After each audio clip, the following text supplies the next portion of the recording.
After lawmakers worked several hours over the weekend into last night. The 2026 legislative session is now over. And they worked nearly 2 weeks without pay as the deadline was on April 21st. Local 5's Emma Stroner is live at the Capitol this morning. And Emma, break down for us what legislators passed last night to finally wrap this session up.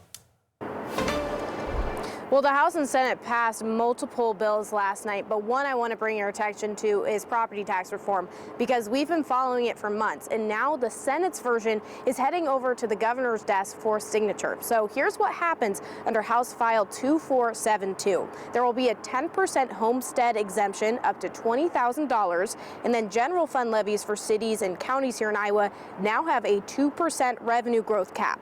There will now be a new class of multi-residential property as well, which would be taxed higher than single-family homes. Now, Republican lawmakers say Iowans will save $4 billion over the next 6 years under this plan, and it passed 41-1 in the Senate. Now, the House is a little bit more divided. It passed 62-22 over there. Now, this morning, we're hearing from leaders in the Senate as the session ends. Senate Majority Leader Mike Klimisch says in part, quote, Senate Republicans introduced legislation on the very first day to bring overwhelming property tax relief to Iowa homeowners and modernize Iowa's property tax system.